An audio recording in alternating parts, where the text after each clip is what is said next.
Welcome to Storytime Haven. Today we bring you a collection of heartwarming tales from the master of Christmas storytelling, Charles Dickens.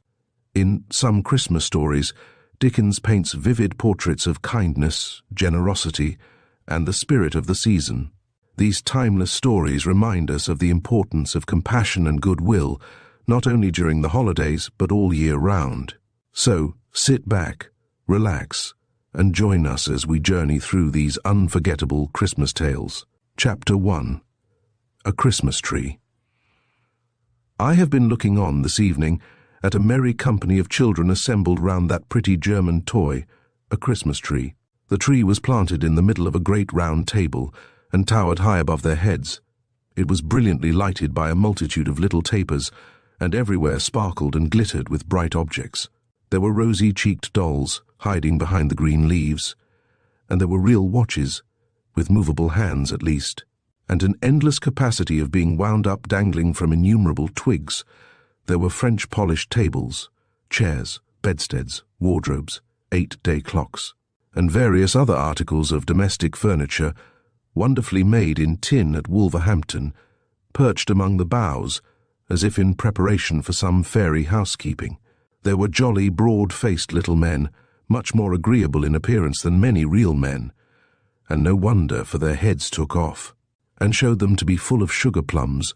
There were fiddles and drums, there were tambourines, books, work boxes, paint boxes, sweetmeat boxes, peep show boxes, and all kinds of boxes. There were trinkets for the elder girls, far brighter than any grown-up gold and jewels. There were baskets and pincushions in all devices. There were guns, swords, and banners. There were witches standing in enchanted rings of pasteboard to tell fortunes. There were teetotums, humming tops, needle cases, pen wipers, smelling bottles, conversation cards, bouquet holders, real fruit, made artificially dazzling with gold leaf, imitation apples, pears and walnuts, crammed with surprises. In short, as a pretty child before me delightedly whispered to another pretty child, her bosom friend, there was everything and more. This motley collection of odd objects, clustering on the tree like magic fruit, and flashing back the bright looks directed towards it from every side. Some of the diamond eyes admiring it were hardly on a level with the table, and a few were languishing in timid wonder on the bosoms of pretty mothers, aunts, and nurses, made a lively realization of the fancies of childhood, and set me thinking how all the trees that grow, and all the things that come into existence on the earth, have their wild adornments at that well-remembered time. Being now at home again, and alone, the only person in the house awake, my thoughts are drawn back, by a fascination which I do not care to resist, to my own childhood. I begin to consider, what do we all remember best upon the branches of the Christmas tree of our own young Christmas days, by which we climbed to real life? Straight, in the middle of the room, cramped in the freedom of its growth by no encircling walls or soon-reached ceiling, a shadowy tree arises and, looking up into the dreamy brightness of its top, for I observe in this tree the singular property that it appears to grow downward towards the earth, I look into my youngest Christmas recollections, all toys at first, I find. Up yonder, among the green holly and red berries, is the tumbler with his hands in his pockets, who wouldn't lie down, but whenever he was put upon the floor, persisted in rolling his fat body about, until he rolled himself still, and brought those lobster eyes of his to bear upon me, when I affected to laugh very much, but in my heart of hearts was extremely doubtful of him. Close beside him is that infernal snuff-box, out of which there sprang a demoniacal counsellor in a black gown, with an obnoxious head of hair, and a red cloth mouth wide open, who was not to be endured on any terms, but could not be put away either, for he used suddenly, in a highly magnified state, to fly out of mammoth snuff-boxes in dreams, when least expected. Nor is the frog with cobbler's wax on his tail far off, for there was no knowing where he wouldn't jump, and when he flew over the candle, and came upon one's hand with that spotted back, red on a green ground, he was horrible. The cardboard lady in a blue silk skirt, who was stood up against the candlestick to dance, and whom I see on the same branch, was milder, and was beautiful, But I can't say as much for the larger cardboard man, who used to be hung against the wall and pulled by a string. There was a sinister expression in that nose of his. And when he got his legs round his neck, which he very often did, he was ghastly, and not a creature to be alone with. When did that dreadful mask first look at me? Who put it on? And why was I so frightened that the sight of it is an era in my life? It is not a hideous visage in itself. It is even meant to be droll. Why then were its stolid features so intolerable? Surely not because it hid the wearer's face. An apron would have done as much, and though I should have preferred even the apron away, it would not have been absolutely insupportable. Like the mask. Was it the immovability of the mask? The doll's face was immovable, but I was not afraid of her. Perhaps that fixed and set change coming over a real face infused into my quickened heart some remote suggestion and dread of the universal change that is to come on every face, and make it still? Nothing reconciled me to it. No drummers, from whom proceeded a melancholy chirping on the turning of a handle. No regiment of soldiers, with a mute band, taken out of a box and fitted, one by one, upon a stiff and lazy little set of lazy tongs. No old woman, made of wires and a brown paper composition, cutting up a pie for 2 small children, could give me a permanent comfort, for a long time. Nor was it any satisfaction to be shown the mask and see that it was made of paper, or to have it locked up and be assured that no one wore it.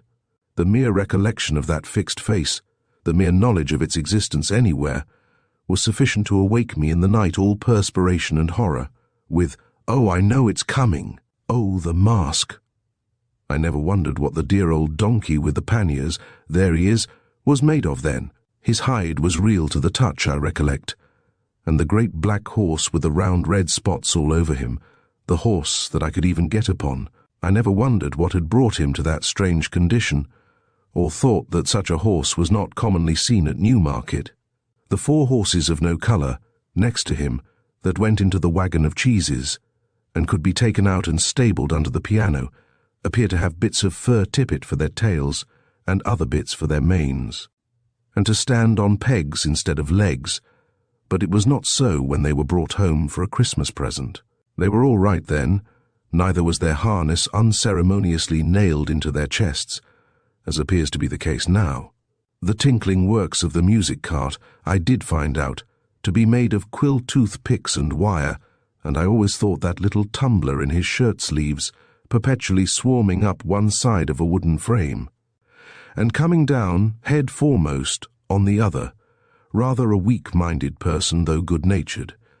But the Jacob's ladder, next him, made of little squares of red wood, that went flapping and clattering over one another, each developing a different picture, and the whole enlivened by small bells, was a mighty marvel and a great delight. Ah, the doll's house, of which I was not proprietor, but where I visited.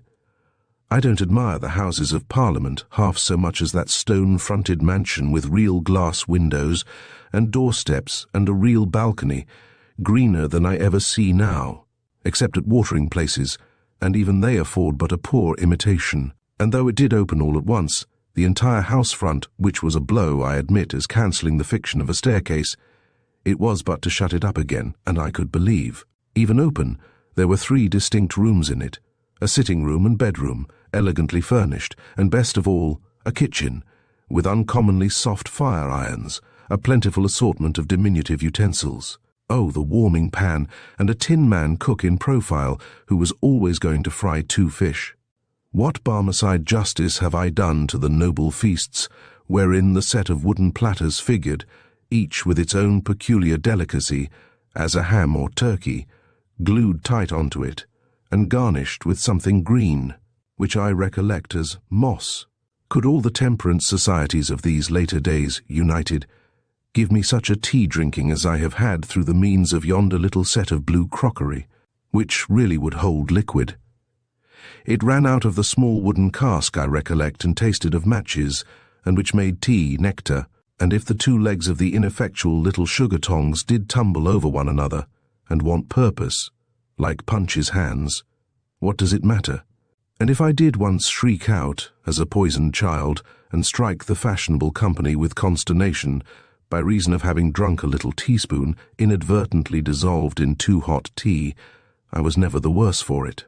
Except by a powder, upon the next branches of the tree, lower down, hard by the green roller and miniature gardening tools, how thick the books begin to hang. Thin books, in themselves at first, but many of them, and with deliciously smooth covers of bright red or green. What fat black letters to begin with. A was an archer and shot at a frog, of course he was. He was an apple pie also, and there he is. He was a good many things in his time. Was A, and so were most of his friends, except X, who had so little versatility that I never knew him to get beyond Xerxes or Xantippe. Like Y, who was always confined to a yacht or a yew tree, and Z condemned forever to be a zebra or a zany. But now, the very tree itself changes and becomes a beanstalk, the marvelous beanstalk up which Jack climbed to the giant's house. And now, those dreadfully interesting double-headed giants, with their clubs over their shoulders, begin to stride along the boughs in a perfect throng, dragging knights and ladies home for dinner by the hair of their heads. And Jack, how noble, with his sword of sharpness and his shoes of swiftness. Again those old meditations come upon me as I gaze up at him, and I debate within myself whether there was more than one Jack, which I am loth to believe possible, or only one genuine original admirable Jack who achieved all the recorded exploits. Good for Christmas time is the ruddy colour of the cloak, in which the tree making a forest of itself for her to trip through.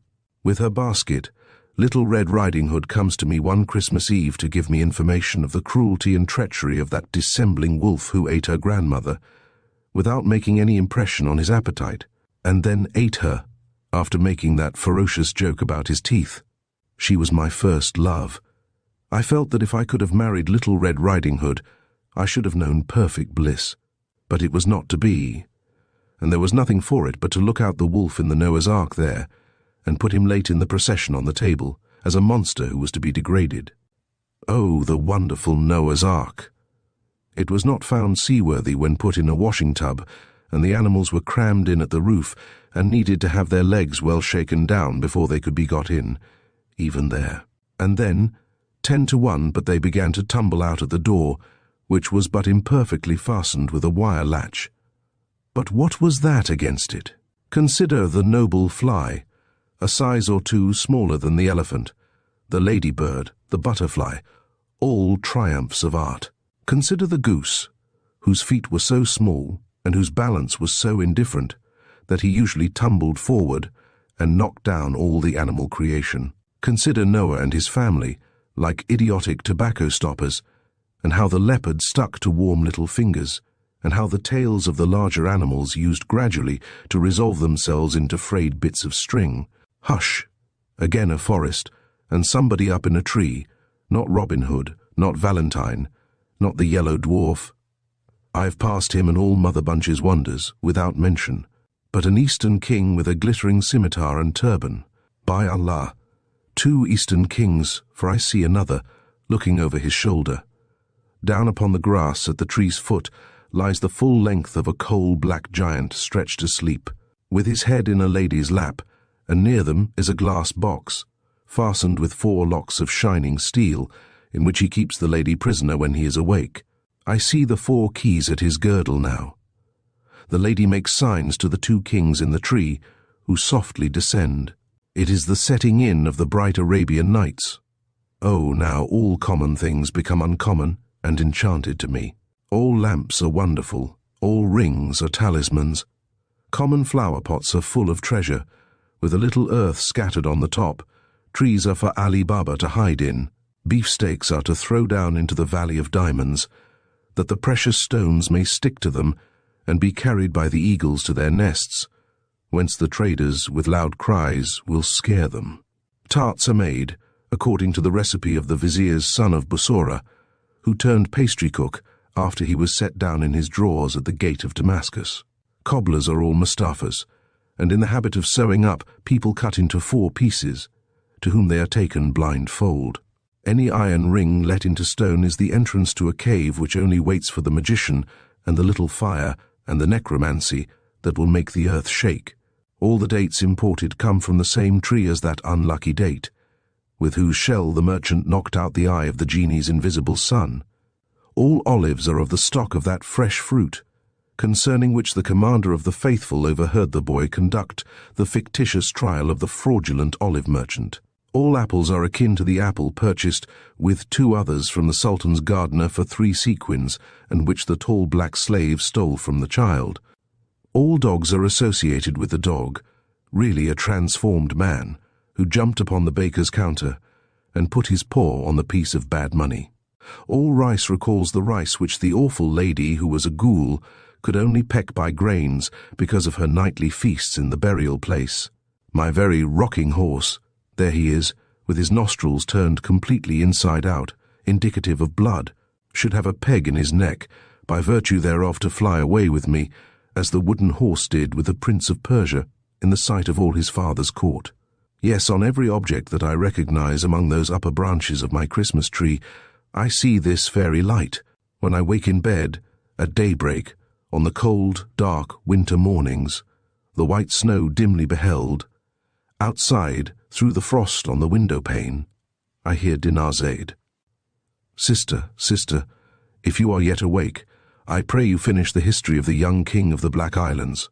Scheherazade replies, If my lord the Sultan will suffer me to live another day, sister, I will not only finish that, but tell you a more wonderful story yet. Then the gracious Sultan goes out, giving no orders for the execution, and we all 3 breathe again. At this height of my tree I begin to see, cowering among the leaves, it may be born of turkey, or of pudding, or mince pie, or of these many fancies, jumbled with Robinson Crusoe on his desert island, Philip Quarle among the monkeys, Sandford and Merton with Mr. Barlow, Mother Bunch, and the mask, or it may be the result of indigestion, assisted by imagination and over-doctoring, a prodigious nightmare. It is so exceedingly indistinct that I don't know why it's frightful, but I know it is. I can only make out that it is an immense array of shapeless things, which appear to be planted on a vast exaggeration of the lazy tongs that used to bear the toy soldiers, and to be slowly coming close to my eyes and receding to an immeasurable distance. When it comes closest, it is worse. In connection with it, I descry remembrances of winter nights incredibly long, of being sent early to bed, as a punishment for some small offense, and waking in 2 hours, with the sensation of having been asleep 2 nights, of the laden hopelessness of morning ever dawning, and the oppression of a weight of remorse. And now, I see a wonderful row of little lights rise smoothly out of the ground, before a vast green curtain. Now, a bell rings, a magic bell, which still sounds in my ears unlike all other bells, and music plays, amidst a buzz of voices and a fragrant smell of orange peel and oil. Anon, the magic bell commands the music to cease, and the great green curtain rolls itself up majestically, and the play begins. The devoted dog of Montagues avenges the death of his master, foully murdered in the forest of Bondy, and a humorous peasant with a red nose and a very little hat, whom I take from this hour forth to my bosom as a friend. I think he was a waiter or an hostler at a village inn, but many years have passed since he and I have met, remarks that the sagacity of that dog is indeed surprising, and evermore this jocular conceit will live in my remembrance fresh and unfading, overtopping all possible jokes under the end of time. Or now, I learn with bitter tears how poor Jane Shore, dressed all in white, and with her brown hair hanging down, went starving through the streets, or how George Barnwell killed the worthiest uncle that ever man had, and was afterwards so sorry for it that he ought to have been let off. Comes swift to comfort me the pantomime's stupendous phenomenon, when clowns are shot from loaded mortars into the great chandelier, bright constellation that it is, when harlequins, covered all over with scales of pure gold, twist and sparkle like amazing fish, when Pantaloon, whom I deem it no irreverence to compare in my own mind to my grandfather, puts red-hot pokers in his pocket, and cries, "Here's somebody coming," or taxes the clown with petty larceny by saying, "Now I sawed you do it," when everything is capable with the greatest ease of being changed into anything, and nothing is, but thinking makes it so. Now, too, I perceive my first experience of the dreary sensation, often to return in after life, of being unable, next day, to get back to the dull, settled world, of wanting to live forever in the bright atmosphere I have quitted, of doting on the little fairy, with the wand like a celestial barber's pole, and pining for a fairy immortality along with her. Ah, she comes back, in many shapes, as my eye wanders down the branches of my Christmas tree, and goes as often, and has never yet stayed by me. Out of this delight springs the toy theatre. There it is, with its familiar proscenium, and ladies in feathers, in the boxes, and all its attendant occupation with paste and glue, and gum, and watercolours, in the getting up of the miller and his men, and Elizabeth, or the exile of Siberia, in spite of a few besetting accidents and failures, particularly an unreasonable disposition in the respectable Kelmar and some others to become faint in the legs and double up at exciting points of the drama, a teeming world of fancies so suggestive and all-embracing that far below it on my Christmas tree I see dark, dirty, real theatres in the daytime, adorned with these associations as with the freshest garlands of the rarest flowers, and charming me yet. But hark, the waits are playing, and they break my childish sleep. What images do I associate with the Christmas music as I see them set forth on the Christmas tree, known before all the others, keeping far apart from all the others, they gather round my little bed. An angel, speaking to a group of shepherds in a field, some travellers, with eyes uplifted, following a star, a baby in a manger, a child in a spacious temple, talking with grave men, a solemn figure, with a mild and beautiful face, raising a dead girl by the hand, again, near a city gate, calling back the son of a widow on his bier. To life, a crowd of people looking through the opened roof of a chamber where he sits, and letting down a sick person on a bed, with ropes the same in a tempest, walking on the water to a ship. Again, on a seashore, teaching a great multitude, again, with a child upon his knee, and other children round, again, restoring sight to the blind, speech to the dumb, hearing to the deaf, health to the sick, strength to the lame, knowledge to the ignorant, again dying upon a cross, washed by armed soldiers, a thick darkness coming on, the earth beginning to shake, and only one voice heard, "Forgive them, for they know not what they do." Still, on the lower and maturer branches of the tree, Christmas associations cluster thick, schoolbooks shut up, Ovid and Virgil silenced, the rule of three, with its cool, impertinent inquiries. Long disposed of, Terence and Plautus acted no more, in an arena of huddled desks and forms, all chipped and notched and inked. Cricket bats, stumps and balls, left higher up, with the smell of trodden grass and the softened noise of shouts in the evening air. The tree is still fresh, still gay. If I no more come home at Christmas time, there will be boys and girls, thank heaven, while the world lasts, and they do. Yonder they dance and play upon the branches of my tree. God bless them merrily. And my heart dances and plays too, and I do come home at Christmas. We all do, or we all should. We all come home, or ought to come home, for a short holiday, the longer, the better, from the great boarding school, where we are forever working at our arithmetical slates, to take and give a rest. As to going a-visiting, where can we not go if we will?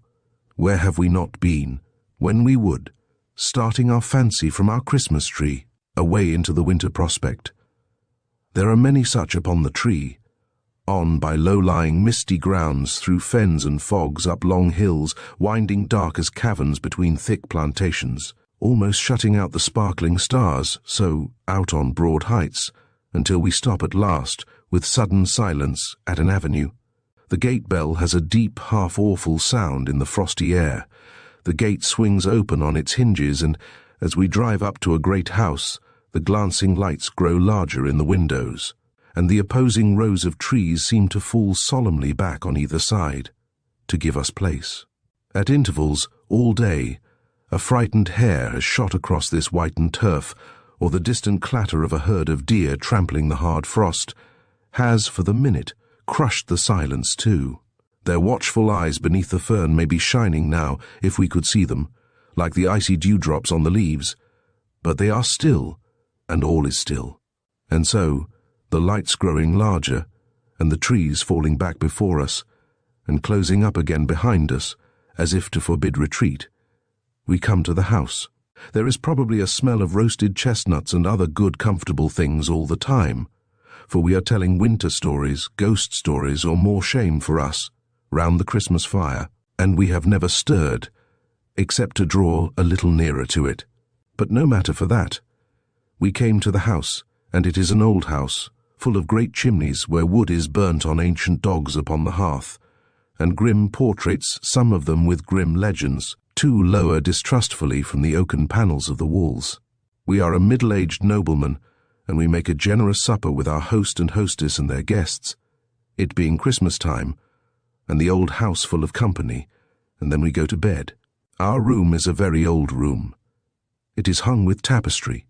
We don't like the portrait of a cavalier in green over the fireplace. There are great black beams in the ceiling, and there is a great black bedstead supported at the foot by two great black figures, who seem to have come off a couple of tombs in the old baronial church in the park, for our particular accommodation. But we are not a superstitious nobleman, and we don't mind. Well, we dismiss our servant, lock the door, and sit before the fire in our dressing gown, musing about a great many things. At length we go to bed. Well, we can't sleep. We toss and tumble, and can't sleep. The embers on the hearth burn fitfully and make the room look ghostly. We can't help peeping out over the counterpane at the two black figures and the cavalier, that wicked-looking cavalier, in green. In the flickering light they seem to advance and retire, which, though we are not by any means a superstitious nobleman, is not agreeable. Well, we get nervous, more and more nervous. We say, this is very foolish, but we can't stand this. We'll pretend to be ill and knock up somebody. Well, we are just going to do it, when the locked door opens, and there comes in a young woman, deadly pale, and with long fair hair, who glides to the fire, and sits down in the chair we have left there, wringing her hands. Then we notice that her clothes are wet. Our tongue cleaves to the roof of our mouth, and we can't speak, but we observe her accurately. Her clothes are wet, her long hair is dabbled with moist mud.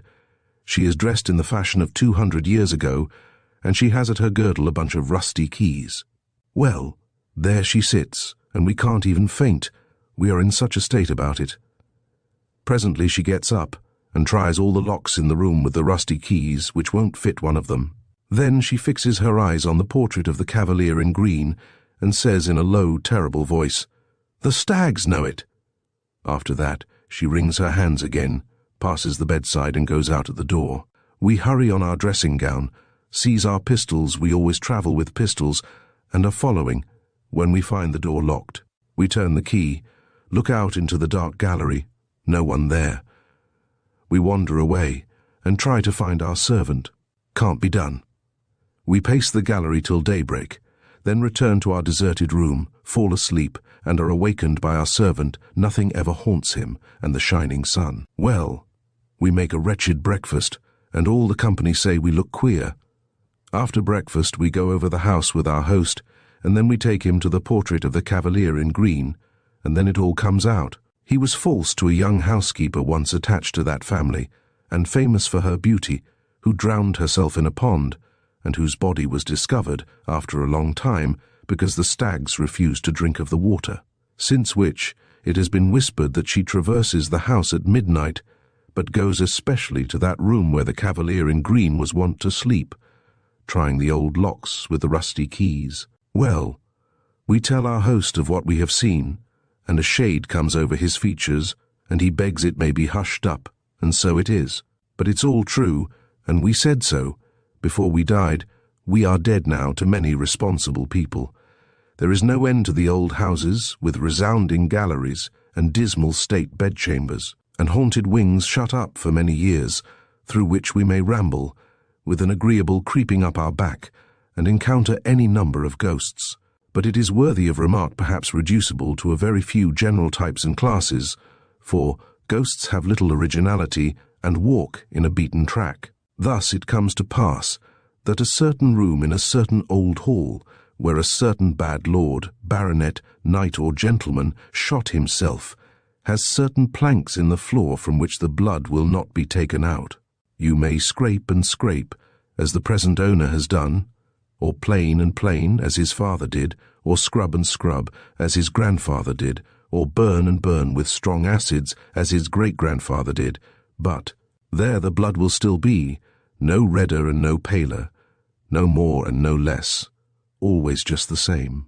Thus, in such another house there is a haunted door that never will keep open, or another door that never will keep shut, or a haunted sound of a spinning wheel, or a hammer, or a footstep, or a cry, or a sigh, or a horse's tramp, or the rattling of a chain, or else there is a turret clock, which, at the midnight hour, strikes 13 when the head of the family is going to die, or a shadowy, immovable black carriage which at such a time is always seen by somebody waiting near the great gates in the stable-yard. Or thus it came to pass how Lady Mary went to pay a visit at a large wild house in the Scottish Highlands, and being fatigued with her long journey, retired to bed early, and innocently said, next morning, at the breakfast table, "How odd to have so late a party last night in this remote place, and not to tell me of it before I went to bed." Then everyone asked Lady Mary what she meant. Then Lady Mary replied, "Why, all night long the carriages were driving round and round the terrace underneath my window." Then the owner of the house turned pale, and so did his lady, and Charles Macdoodle of Macdoodle signed to Lady Mary to say no more, and every one was silent. After breakfast, Charles Macdoodle told Lady Mary that it was a tradition in the family that those rumbling carriages on the terrace betokened death, and so it proved, for 2 months afterwards the lady of the mansion died, and Lady Mary, who was a maid of honour at court, often told this story to the old Queen Charlotte. By this token that the old king always said, What, ghosts, ghosts, no such thing, no such thing," and never left off saying so until he went to bed. Or a friend of somebody's whom most of us know, when he was a young man at college, had a particular friend with whom he made the compact that, if it were possible for the spirit to return to this earth after its separation from the body, he of the twain who first died should reappear to the other. In course of time, this compact was forgotten by our friend, the 2 young men having progressed in life, and taken diverging paths that were wide asunder. But one night, many years afterwards, our friend being in the north of England, and staying for the night in an inn on the Yorkshire moors, happened to look out of bed, and there, in the moonlight, leaning on a bureau near the window, steadfastly regarding him, saw his old college friend. The appearance being solemnly addressed, replied in a kind of whisper, but very audibly, "Do not come near me. I am dead. I am here to redeem my promise. I come from another world, but may not disclose its secrets." Then the whole form, becoming paler, melted, as it were, into the moonlight and faded away. Or there was the daughter of the first occupier of the picturesque Elizabethan house, so famous in our neighbourhood. You have heard about her? No. Why, she went out one summer evening at twilight, when she was a beautiful girl, just 17 years of age, to gather flowers in the garden, and presently came running terrified into the hall to her father, saying, "Oh, dear father, I have met myself." He took her in his arms and told her it was fancy, but she said, "Oh, no, I met myself in the broad walk, and I was pale and gathering withered flowers, and I turned my head and held them up." And that night she died. And a picture of her story was begun, though never finished, and they say it is somewhere in the house to this day, with its face to the wall. Or, the uncle of my brother's wife was riding home on horseback, one mellow evening at sunset, when, in a green lane close to his own house, he saw a man standing before him, in the very centre of a narrow way. "Why does that man in the cloak stand there?" he thought. "Does he want me to ride over him?" But the figure never moved. He felt a strange sensation at seeing it so still, but slackened his trot and rode forward. When he was so close to it, as almost to touch it with his stirrup, his horse shied, and the figure glided up the bank, in a curious, unearthly manner, backward and without seeming to use its feet, and was gone. The uncle of my brother's wife exclaiming, "Good heaven, it's my cousin Harry from Bombay," put spurs to his horse, which was suddenly in a profuse sweat, and wondering at such strange behaviour, dashed round to the front of his house. There he saw the same figure, just passing in at the long French window of the drawing-room, opening on the ground. He threw his bridle to a servant, and hastened in after it. His sister was sitting there alone. "Alice, where's my cousin Harry?" "Your cousin Harry, John?" "Yes, from Bombay. I met him in the lane just now, and saw him enter here, this instant." Not a creature had been seen by anyone, and in that hour and minute, as it afterwards appeared, this cousin died in India. Or it was a certain sensible old maiden lady who died at 99 and retained her faculties to the last, who really did see the orphan boy. A story which has often been incorrectly told, but of which the real truth is this, because it is in fact a story belonging to our family, and she was a connection of our family. When she was about 40 years of age, and still an uncommonly fine woman, her lover died young, which was the reason why she never married, though she had many offers. She went to stay at a place in Kent which her brother, an Indian merchant, had newly bought. There was a story that this place had once been held in trust by the guardian of a young boy, who was himself the next heir, and who killed the young boy by harsh and cruel treatment. She knew nothing of that. It has been said that there was a cage in her bedroom in which the guardian used to put the boy. There was no such thing. There was only a closet. She went to bed, made no alarm whatever in the night, and in the morning said composedly to her maid when she came in, "Who is the pretty, forlorn-looking child who has been peeping out of that closet all night?" The maid replied by giving a loud scream, and instantly decamping. She was surprised, but she was a woman of remarkable strength of mind, and she dressed herself and went downstairs, and closeted herself with her brother. "Now, Walter," she said, "I have been disturbed all night by a pretty, forlorn-looking boy who has been constantly peeping out of that closet in my room which I can't open. This is some trick." "I am afraid not, Charlotte," said he, "for it is the legend of the house. It is the orphan boy. What did he do?" "He opened the door softly," said she, "and peeped out. Sometimes he came a step or two into the room. Then I called to him to encourage him, and he shrunk and shuddered and crept in again and shut the door. The closet has no communication, Charlotte," said her brother, "with any other part of the house, and it's nailed up." This was undeniably true, and it took 2 carpenters a whole forenoon to get it open for examination. Then she was satisfied that she had seen the orphan boy. But the wild and terrible part of the story is that he was also seen by 3 of her brother's sons in succession, who all died young. On the occasion of each child being taken ill, he came home in a heat 12 hours before and said, "Oh, Mamma." He had been playing under a particular oak tree in a certain meadow with a strange boy, a pretty forlorn-looking boy who was very timid and made signs. From fatal experience, the parents came to know that this was the orphan boy, and that the course of that child whom he chose for his little playmate was surely run. Legion is the name of the German castles, where we sit up alone to wait for the spectre, where we are shown into a room made comparatively cheerful for our reception, where we glance round at the shadows thrown on the blank walls by the crackling fire, where we feel very lonely when the village innkeeper and his pretty daughter have retired, after laying down a fresh store of wood upon the hearth and setting forth on the small table such supper cheer as a cold roast capon, bread, grapes, and a flask of old Rhine wine, where the reverberating doors close on their retreat, one after another, like so many peals of sullen thunder, and where, about the small hours of the night, we come into the knowledge of divers supernatural mysteries. Legion is the name of the haunted German students, in whose society we draw yet nearer to the fire, while the schoolboy in the corner opens his eyes wide and round and flies off the footstool he has chosen for his seat. When the door accidentally blows open, vast is the crop of such fruit, shining on our Christmas tree, in blossom almost at the very top, ripening all down the boughs. Among the later toys and fancies hanging there, as idle often and less pure, be the images once associated with the sweet old waits, the softened music in the night, ever unalterable. Encircled by the social thoughts of Christmas time, still let the benignant figure of my childhood stand unchanged.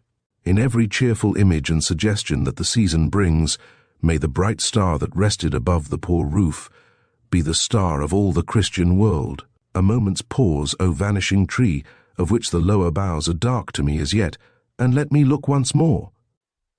I know there are blank spaces on thy branches, where eyes that I have loved have shone and smiled, from which they are departed. But far above, I see the razor of the dead girl, and the widow's son, and God is good.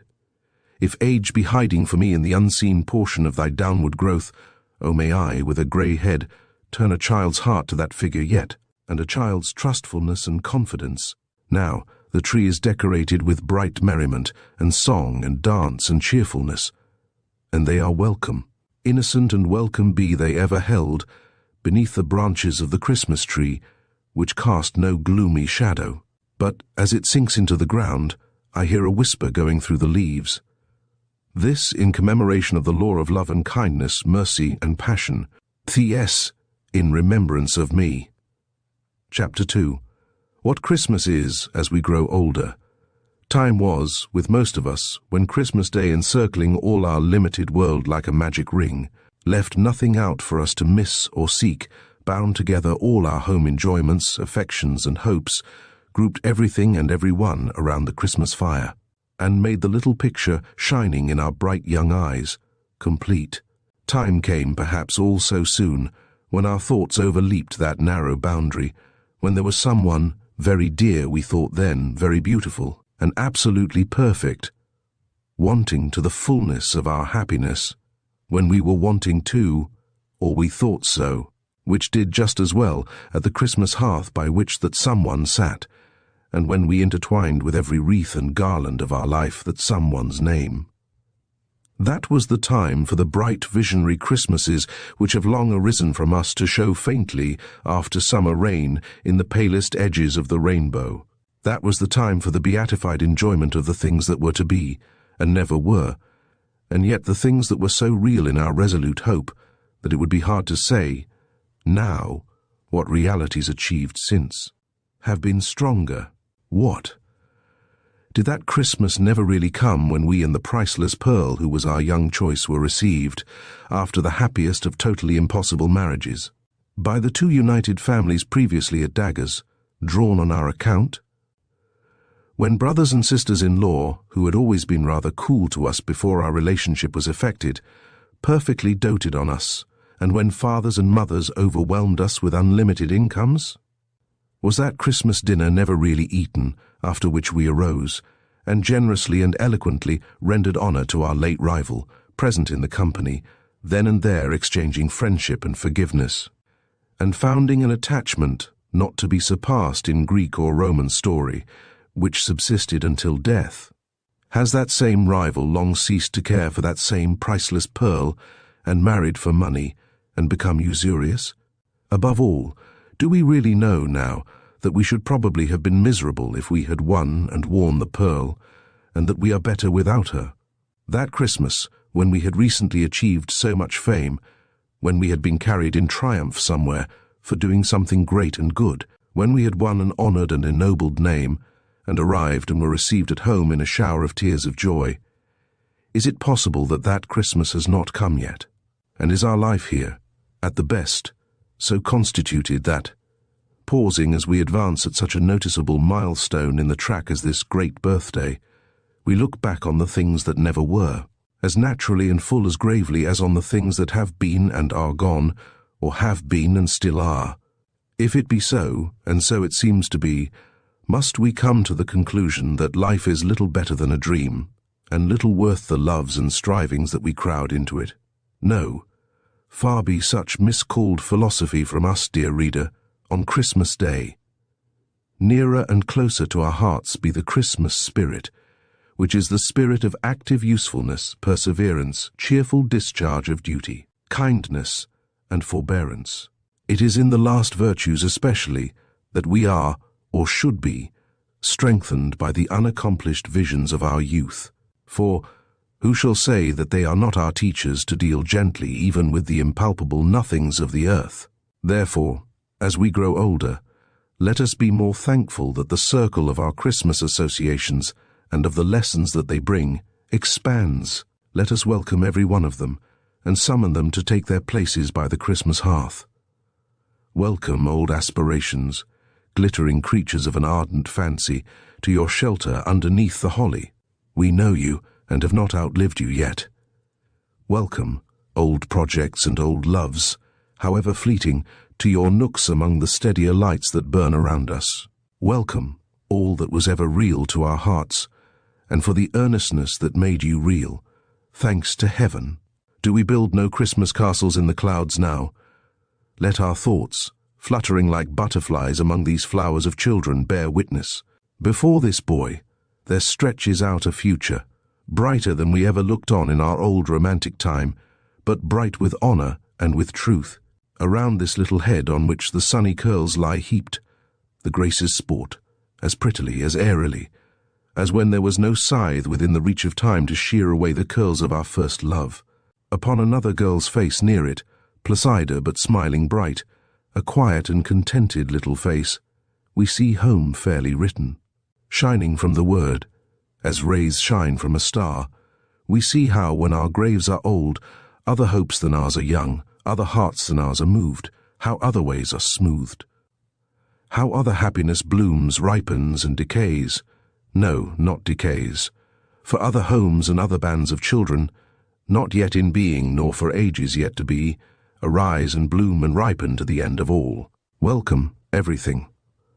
Welcome, alike what has been, and what never was, and what we hope may be, to your shelter underneath the holly, to your places round the Christmas fire, where what is sits open-hearted. In yonder shadow, do we see obtruding furtively upon the blaze an enemy's face? By Christmas Day we do forgive him. If the injury he has done us may admit of such companionship, let him come here and take his place. If otherwise, unhappily, let him go hence, assured that we will never injure nor accuse him. On this day we shut out nothing. Pause, says a low voice. Nothing? Think. On Christmas Day we will shut out from our fireside nothing, not the shadow of a vast city where the withered leaves are lying deep. The voice replies, not the shadow that darkens the whole globe, not the shadow of the city of the dead. Not even that. Of all days in the year we will turn our faces towards that city upon Christmas Day, and from its silent hosts bring those we loved among us. City of the dead, in the blessed name wherein we are gathered together at this time, and in the presence that is here among us according to the promise, we will receive and not dismiss thy people who are dear to us. Yes. We can look upon these children angels that alight so solemnly, so beautifully among the living children by the fire, and can bear to think how they departed from us.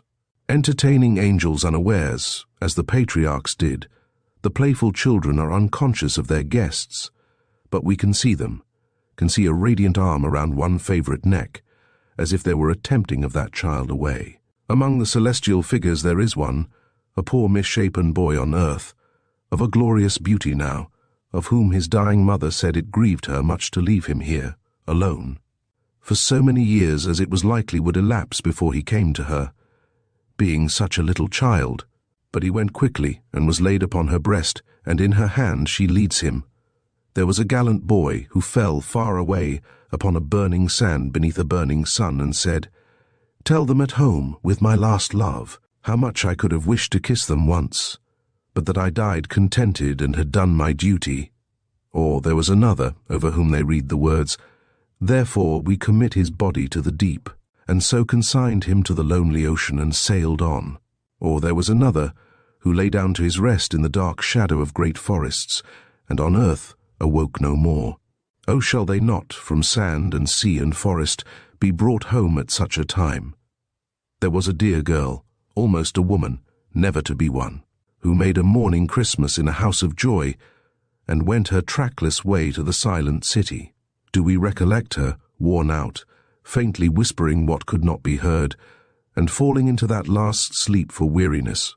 Oh, look upon her now. Oh, look upon her beauty, her serenity, her changeless youth, her happiness. The daughter of Jairus was recalled to life, to die, but she, more blessed, has heard the same voice saying unto her, Arise forever. We had a friend who was our friend from early days, with whom we often pictured the changes that were to come upon our lives, and merrily imagined how we would speak, and walk, and think, and talk, when we came to be old. His destined habitation in the city of the dead received him in his prime. Shall he be shut out from our Christmas remembrance? Would his love have so excluded us? Lost friend, lost child, lost parent, sister, brother, husband, wife, we will not so discard you. You shall hold your cherished places in our Christmas hearts, and by our Christmas fires, and in the season of immortal hope, and on the birthday of immortal mercy, we will shut out nothing. The winter sun goes down over town and village. On the sea it makes a rosy path, as if the sacred tread were fresh upon the water. A few more moments, and it sinks, and night comes on, and lights begin to sparkle in the prospect. On the hillside beyond the shapelessly diffused town, and in the quiet keeping of the trees that gird the village steeple, remembrances are cut in stone, planted in common flowers, growing in grass, entwined with lowly brambles around many a mound of earth. In town and village there are doors and windows closed against the weather. There are flaming logs heaped high. There are joyful faces. There is healthy music of voices. Be all ungentleness and harm excluded from the temples of the household gods, but be those remembrances admitted with tender encouragement.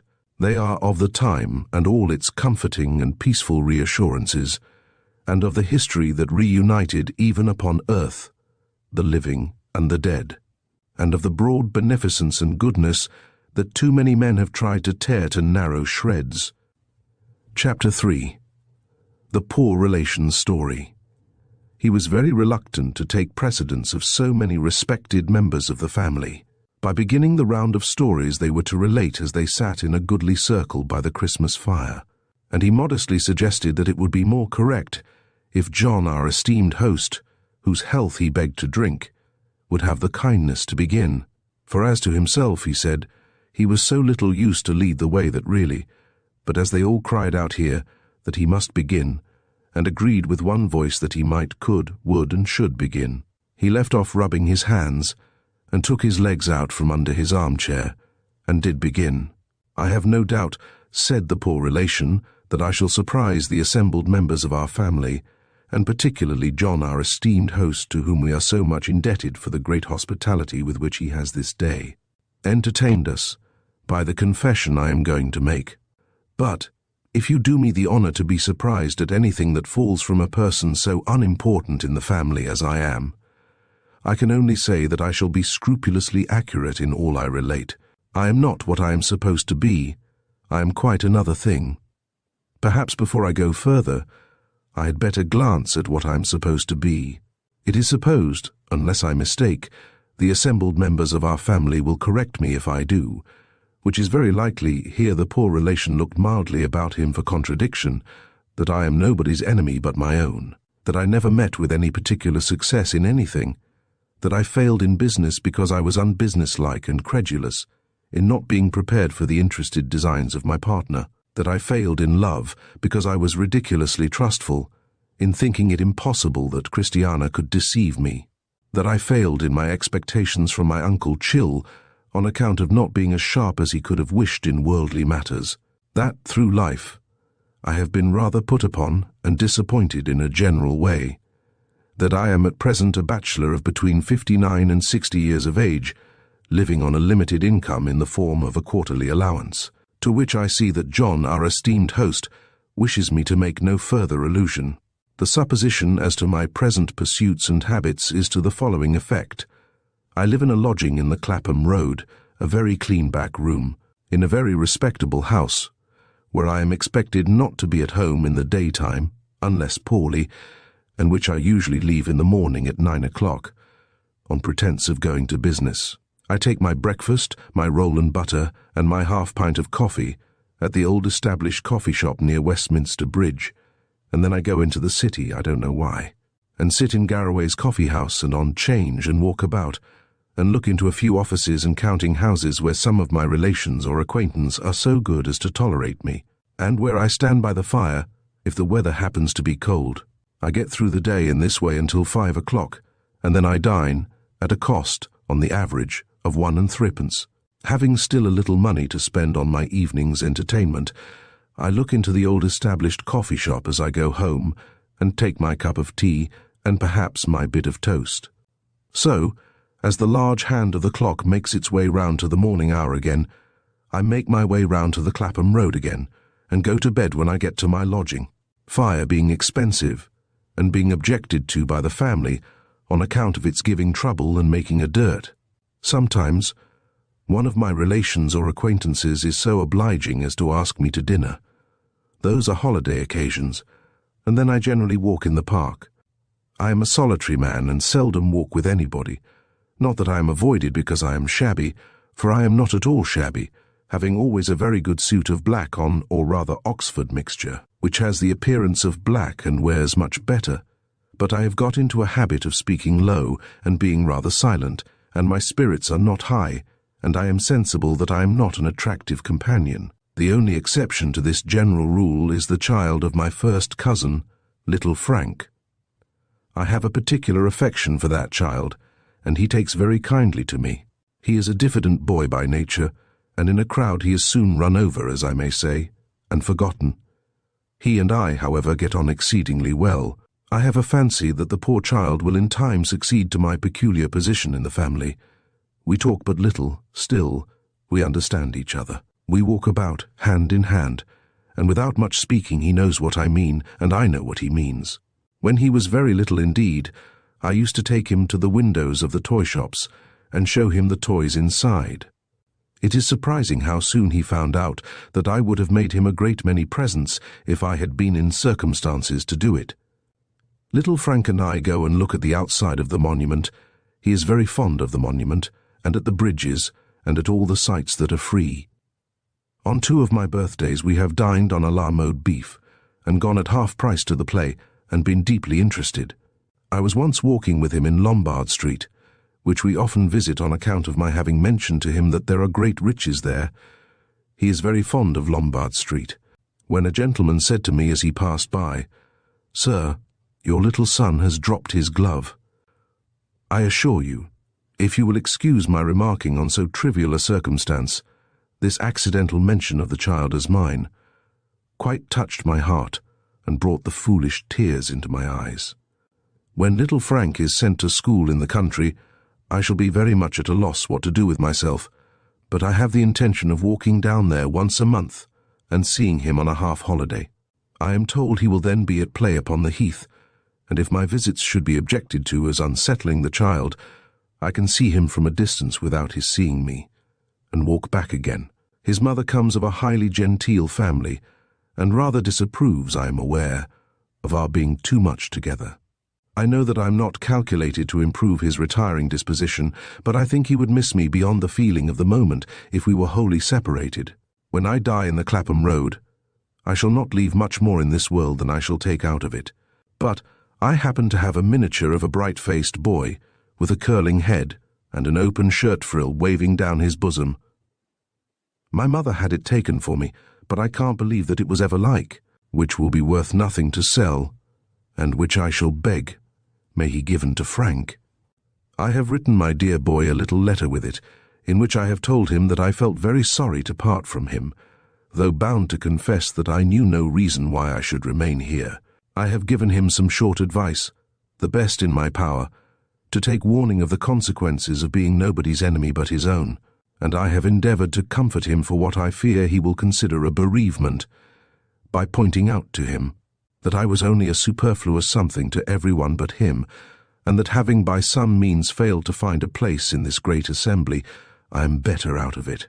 Such, said the poor relation, clearing his throat and beginning to speak a little louder, is the general impression about me. Now, it is a remarkable circumstance which forms the aim and purpose of my story, that this is all wrong. This is not my life, and these are not my habits. I do not even live in the Clapham Road. Comparatively speaking, I am very seldom there. I reside, mostly, in I am almost ashamed to say the word, it sounds so full of pretension, in a castle. I do not mean that it is an old baronial habitation, but still it is a building always known to everyone by the name of a castle. In it I preserve the particulars of my history. They run thus. It was when I first took John Spatter, who had been my clerk, into partnership, and when I was still a young man of not more than 25, residing in the house of my Uncle Chill, from whom I had considerable expectations, that I ventured to propose to Christiana. I had loved Christiana a long time. She was very beautiful, and very winning in all respects. I rather mistrusted her widowed mother, who I feared was of a plotting and mercenary turn of mind. But I thought as well of her as I could for Christiana's sake. I never had loved anyone but Christiana, and she had been all the world, and oh, far more than all the world to me from our childhood. Christiana accepted me with her mother's consent, and I was rendered very happy indeed. My life at my Uncle Chill's was of a spare, dull kind, and my garret chamber was as dull and bare and cold as an upper prison room in some stern northern fortress. But having Christiana's love, I wanted nothing upon earth. I would not have changed my lot with any human being. Avarice was, unhappily, my Uncle Chill's master vice. Though he was rich, he pinched and scraped and clutched and lived miserably.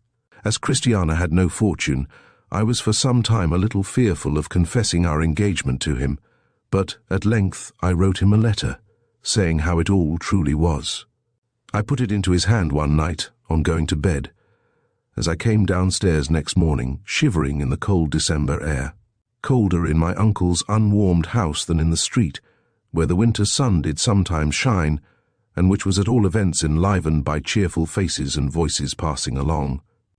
I carried a heavy heart towards the long, low breakfast room in which my uncle sat. It was a large room with a small fire, and there was a great bay window in it which the rain had marked in the night, as if with the tears of houseless people.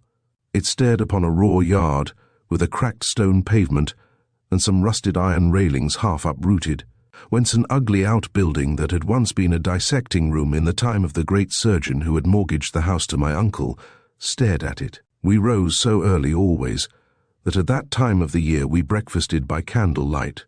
When I went into the room, my uncle was so contracted by the cold, and so huddled together in his chair behind the one dim candle, that I did not see him until I was close to the table. As I held out my hand to him, he caught up his stick, being infirm. He always walked about the house with a stick, and made a blow at me and said, "You fool." "Uncle," I returned, "I didn't expect you to be so angry as this." Nor had I expected it, though he was a hard and angry old man. "You didn't expect," said he. "When did you ever expect? When did you ever calculate or look forward, you contemptible dog?"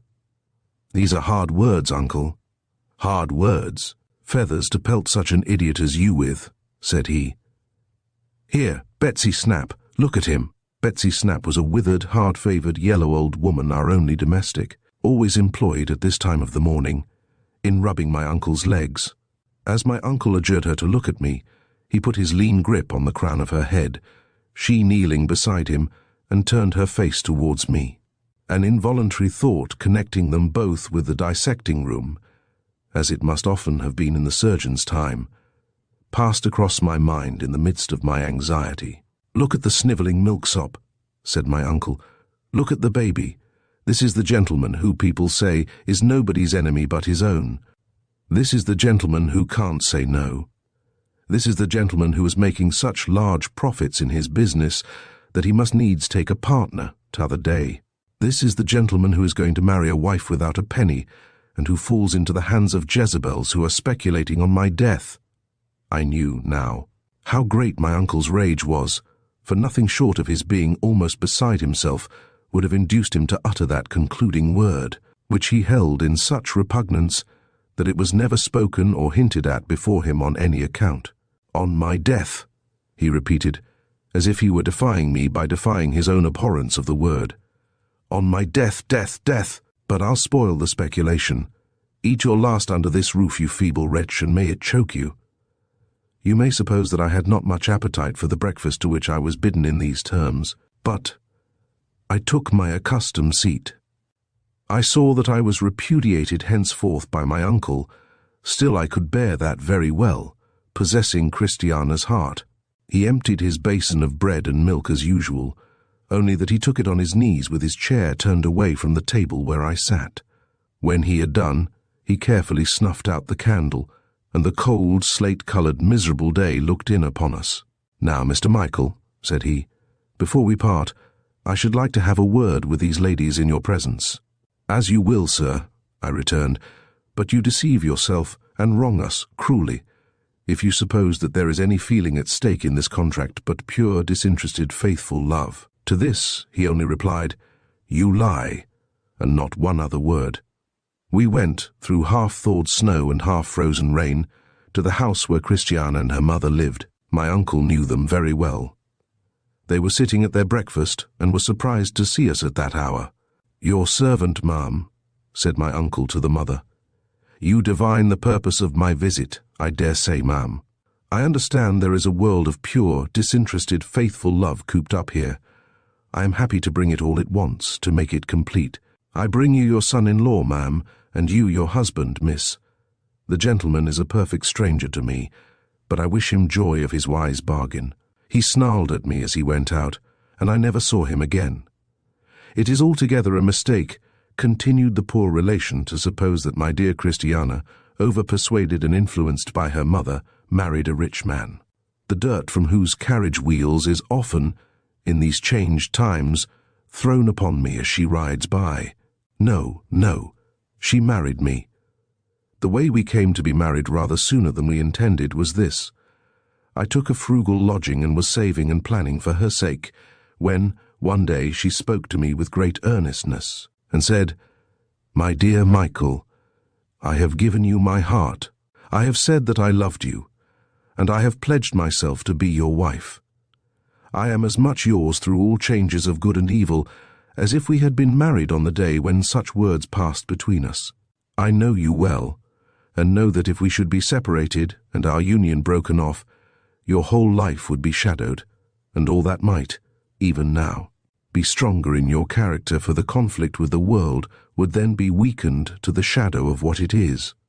'God help me, Christiana,' said I. 'You speak the truth.' 'Michael,' said she, putting her hand in mine, in all maidenly devotion, 'let us keep apart no longer. It is but for me to say that I can live contented upon such means as you have, and I well know you are happy. I say so from my heart. Strive no more alone, let us strive together. My dear Michael, it is not right that I should keep secret from you what you do not suspect, but what distresses my whole life. My mother, without considering that what you have lost for me, and on the assurance of my faith, sets her heart on riches and urges another suit upon me, to my misery. I cannot bear this, for to bear it is to be untrue to you. I would rather share your struggles than look on. I want no better home than you can give me. I know that you will aspire and labour with a higher courage if I am wholly yours, and let it be so when you will.' I was blessed indeed that day, and a new world opened to me. We were married in a very little while, and I took my wife to our happy home. That was the beginning of the residence I have spoken of. The castle we have ever since inhabited together dates from that time. All our children have been born in it. Our first child, now married, was a little girl, whom we called Christiana. Her son is so like little Frank that I hardly know which is which. The current impression as to my partner's dealings with me is also quite erroneous.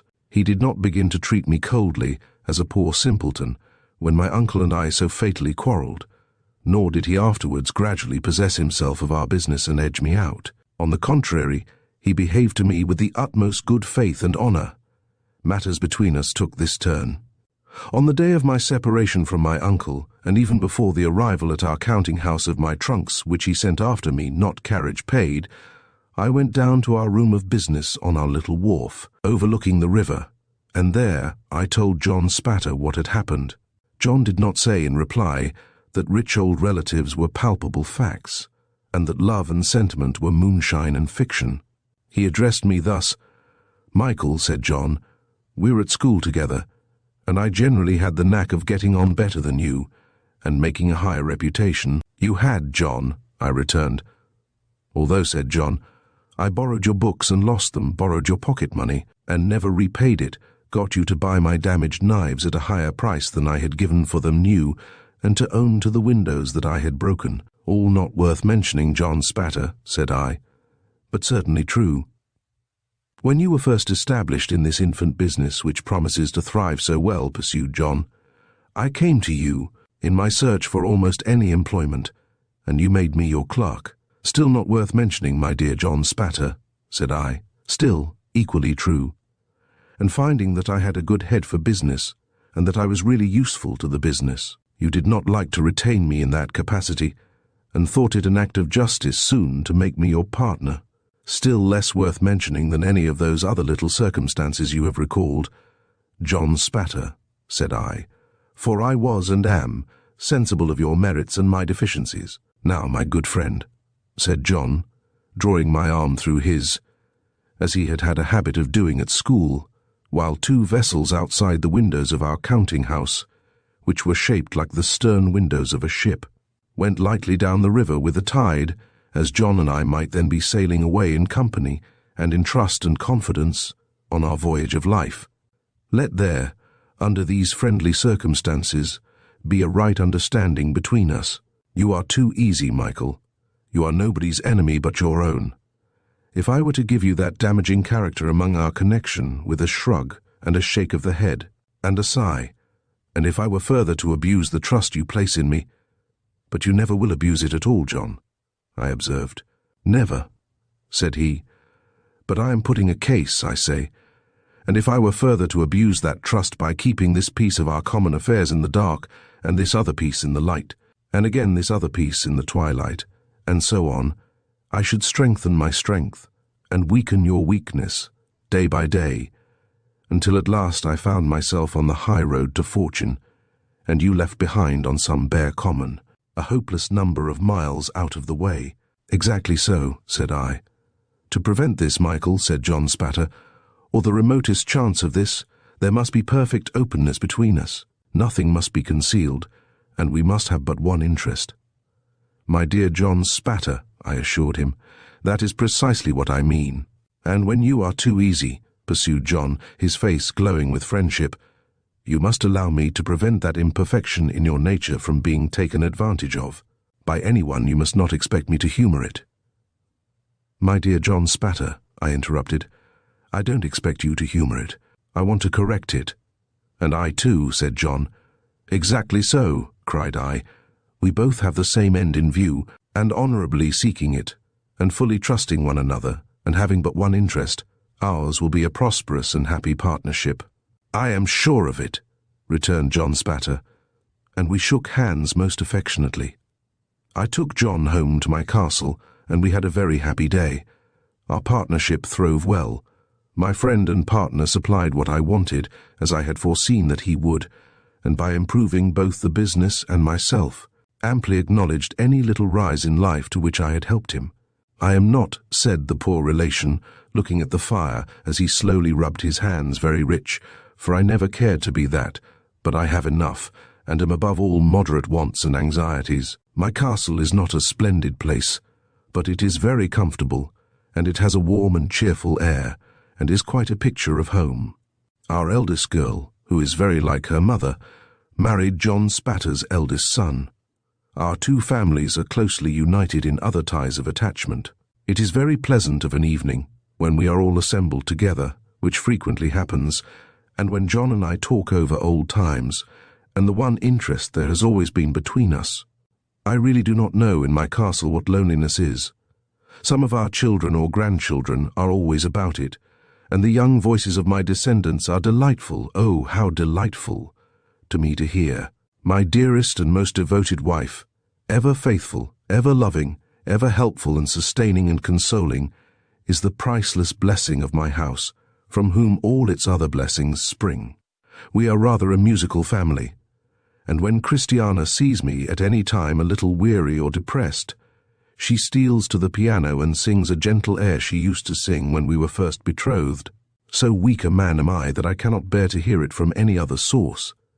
They played it once at the theatre, when I was there with little Frank, and the child said, wondering, "Cousin Michael, whose hot tears are these that have fallen on my hand? Such is my castle, and such are the real particulars of my life therein preserved. I often take little Frank home there. He is very welcome to my grandchildren, and they play together. At this time of the year, the Christmas and New Year time, I am seldom out of my castle, for the associations of the season seem to hold me there, and the precepts of the season seem to teach me that it is well to be there.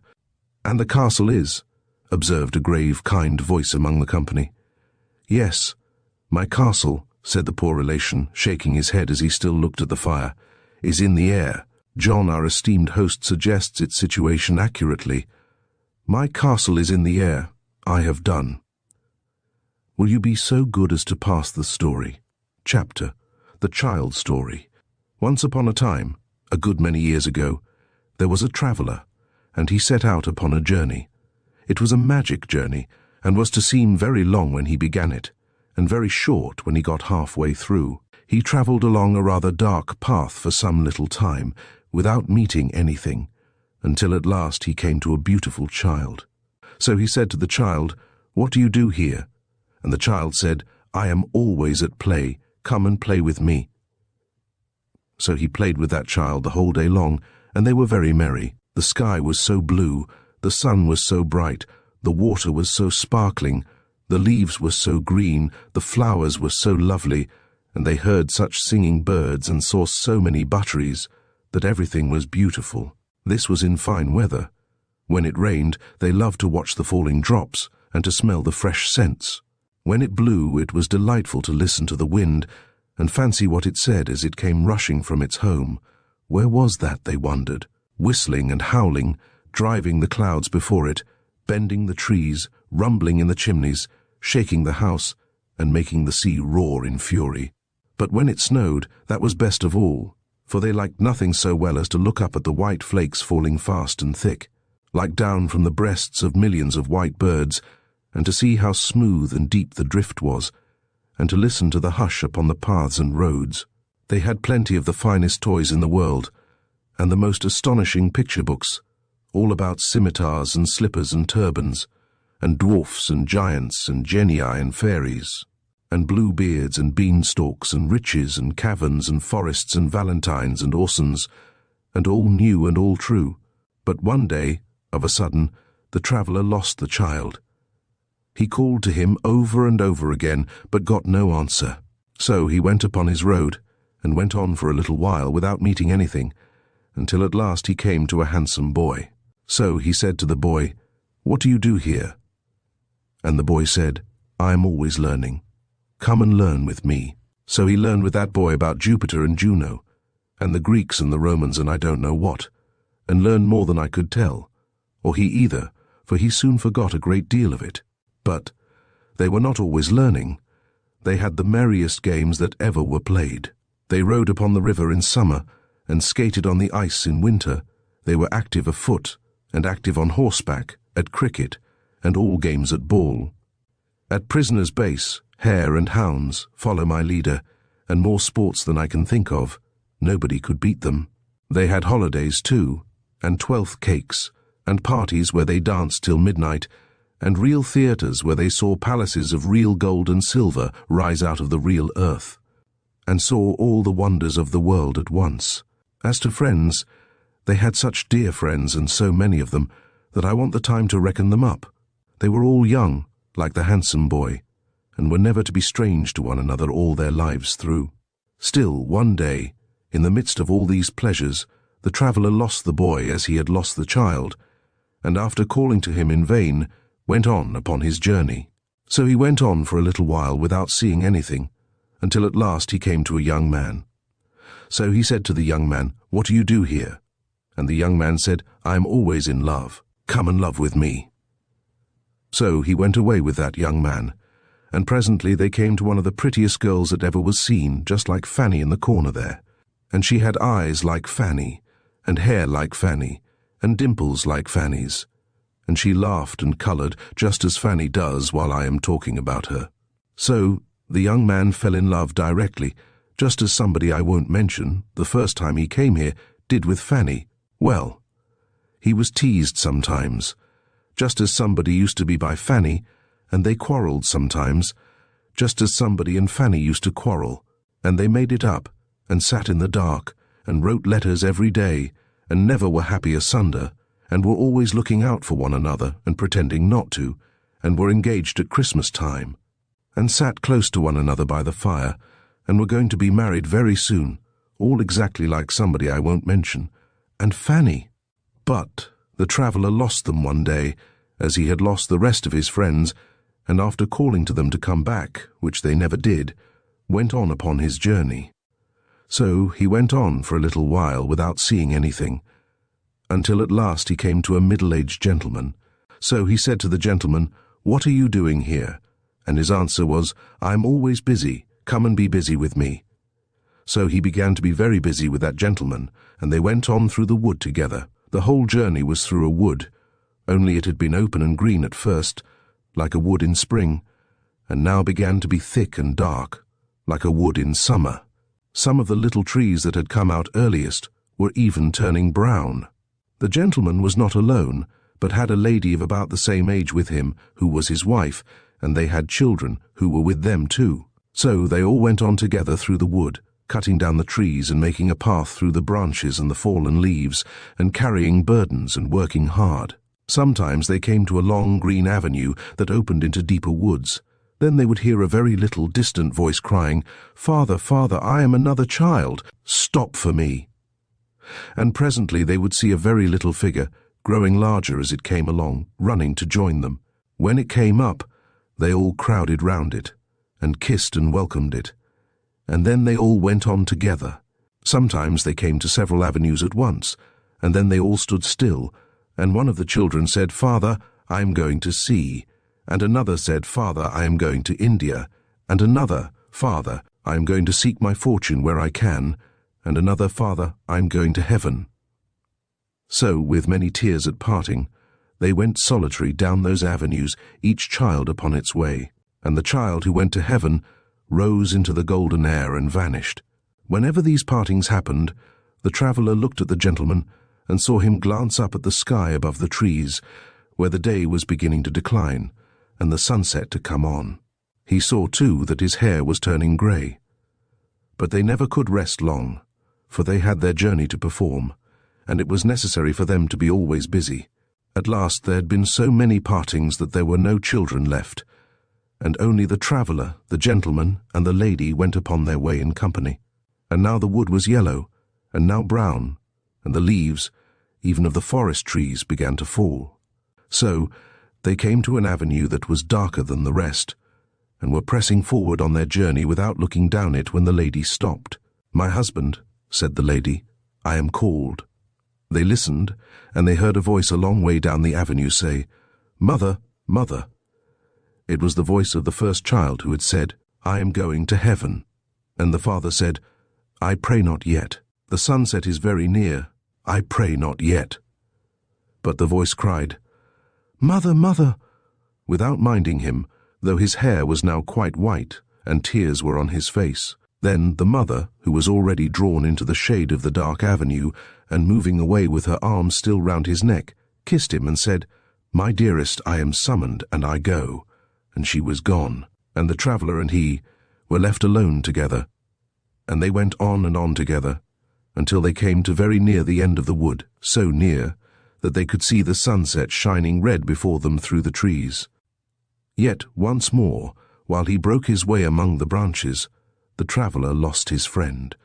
He called and called, but there was no reply, and when he passed out of the wood, and saw the peaceful sun going down upon a wide purple prospect, he came to an old man sitting on a fallen tree. So he said to the old man, "What do you do here?" And the old man said with a calm smile, "I am always remembering. Come and remember with me." So the traveller sat down by the side of that old man, face to face with the serene sunset, and all his friends came softly back and stood around him.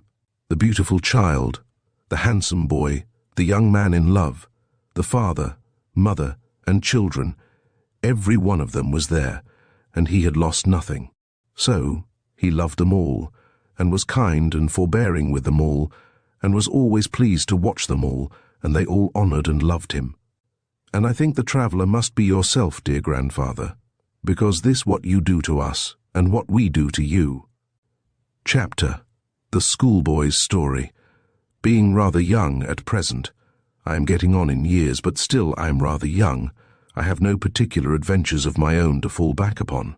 It wouldn't much interest anybody here, I suppose, to know what a screw the Reverend is, or what a griffin she is, or how they do stick it into parents, particularly hair-cutting and medical attendants. One of our fellows was charged in his half's account 12 and 6pence for 2 pills. Tolerably profitable at 6 and 3pence a piece, I should think. And he never took them either, but put them up the sleeve of his jacket. Picture, schoolboy with book, illustrated by Fred Walker.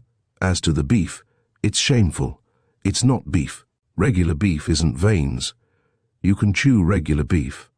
Besides which, there's gravy to regular beef, and you never see a drop to ours. Another of our fellows went home ill, and heard the family doctor tell his father that he couldn't account for his complaint unless it was the beer. Of course it was the beer, and well it might be. However, beef and Old Cheeseman are 2 different things. So is beer. It was Old Cheeseman I meant to tell about, not the manner in which our fellows get their constitutions destroyed for the sake of profit. Why, look at the pie crust alone. There's no flakiness in it. It's solid, like damp lead. Then our fellows get nightmares, and are bolstered for calling out and waking other fellows. Who can wonder? Old Cheeseman one night walked in his sleep, put his hat on over his nightcap, got hold of a fishing rod and a cricket bat, and went down into the parlour, where they naturally thought from his appearance he was a ghost. Why, he never would have done that if his meals had been wholesome. When we all begin to walk in our sleeps, I suppose they'll be sorry for it. Old Cheeseman wasn't second Latin master then. He was a fellow himself. He was first brought there, very small, in a post-chaise, by a woman who was always taking snuff and shaking him, and that was the most he remembered about it. He never went home for the holidays. His accounts he never learnt any extras were sent to a bank, and the bank paid them, and he had a brown suit twice a year, and went into boots at 12. They were always too big for him, too. In the midsummer holidays, some of our fellows who lived within walking distance used to come back and climb the trees outside the playground wall, on purpose to look at Old Cheeseman reading there by himself. He was always as mild as the tea, and that's pretty mild, I should hope. So when they whistled to him, he looked up and nodded, and when they said, "Halloa, Old Cheeseman, what have you had for dinner?" he said, "Boiled mutton." And when they said, "Aren't it solitary, Old Cheeseman?" he said, "It is a little dull sometimes." And then they said, "Well, goodbye, Old Cheeseman," and climbed down again. Of course it was imposing on Old Cheeseman to give him nothing but boiled mutton through a whole vacation, but that was just like the system. When they didn't give him boiled mutton, they gave him rice pudding, pretending it was a treat, and saved the butcher. So Old Cheeseman went on. The holidays brought him into other trouble besides the loneliness, because when the fellows began to come back, not wanting to, he was always glad to see them, which was aggravating when they were not at all glad to see him, and so he got his head knocked against walls, and that was the way his nose bled. But he was a favourite in general. Once a subscription was raised for him, and to keep up his spirits, he was presented before the holidays with 2 white mice, a rabbit, a pigeon, and a beautiful puppy. Old Cheeseman cried about it, especially soon afterwards, when they all ate one another. Of course, Old Cheeseman used to be called by the names of all sorts of cheeses: Double Gloucesterman, Family Cheshireman, Dutchman, North Wiltshireman, and all that. But he never minded it. And I don't mean to say he was old in point of years, because he wasn't, only he was called from the first Old Cheeseman. At last Old Cheeseman was made second Latin master. He was brought in one morning at the beginning of a new half, and presented to the school in that capacity as Mr. Cheeseman. Then our fellows all agreed that Old Cheeseman was a spy and a deserter who had gone over to the enemy's camp and sold himself for gold. It was no excuse for him that he had sold himself for very little gold, £2.10 a quarter, and his washing, as was reported. It was decided by a parliament which sat about it that Old Cheeseman's mercenary motives could alone be taken into account, and that he had coined our blood for drachmas. The parliament took the expression out of the quarrel scene between Brutus and Cassius, when it was settled in this strong way that Old Cheeseman was a tremendous traitor, who had wormed himself into our fellows' secrets on purpose to get himself into favour by giving up everything he knew. All courageous fellows were invited to come forward and enroll themselves in a society for making a set against him. The president of the society was first boy, named Bob Tarter. His father was in the West Indies, and he owned himself that his father was worth millions. He had great power among our fellows, and he wrote a parody beginning, "Who made believe to be so meek that we could hardly hear him speak, yet turned out an informing sneak. Old Cheeseman," and on in that way through more than a dozen verses, which he used to go and sing every morning close by the new master's desk. He trained one of the low boys too, a rosy-cheeked little brass who didn't care what he did, to go up to him with his Latin grammar one morning and say it so. Nominativus pronominum, Old Cheeseman, raro exprimitur, was never suspected, nisi distinctionis, of being an informer, aut emphasis gratia, until he proved one.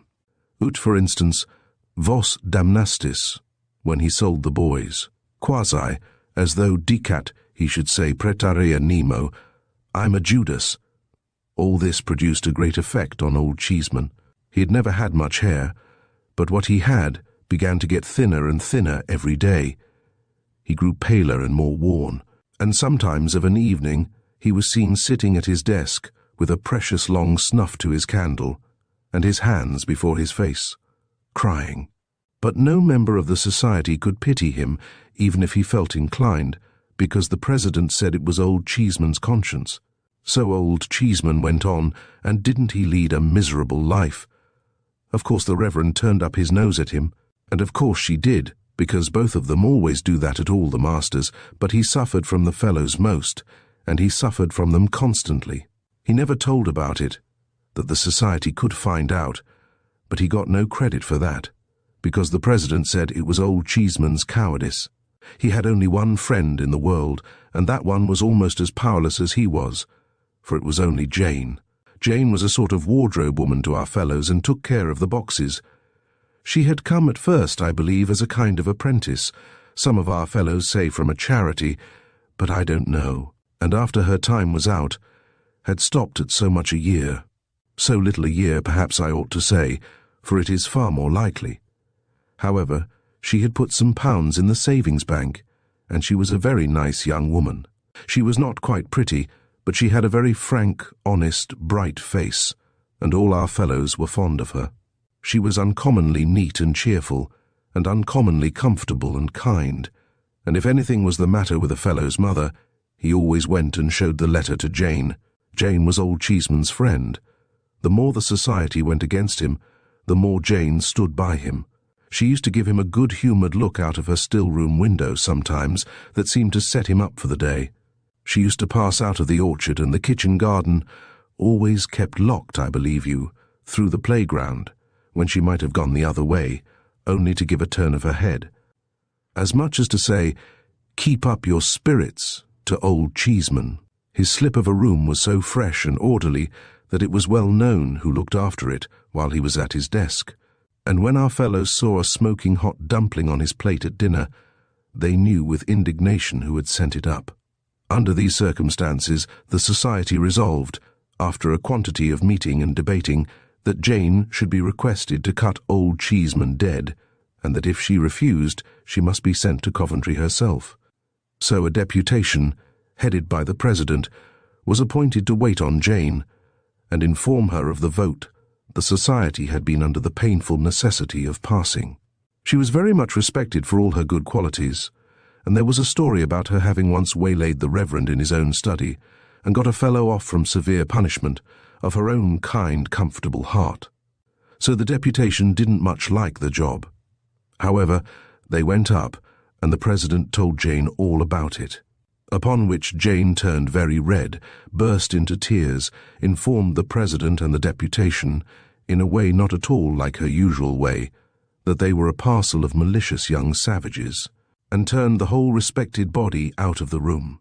Consequently, it was entered in the Society's book, kept in astronomical cipher for fear of detection, that all communication with Jane was interdicted, and the president addressed the members on this convincing instance of Old Cheeseman's undermining. But Jane was as true to Old Cheeseman as Old Cheeseman was false to our fellows, in their opinion, at all events, and steadily continued to be his only friend. It was a great exasperation to the Society, because Jane was as much a loss to them as she was a gain to him, and being more inveterate against him than ever, they treated him worse than ever.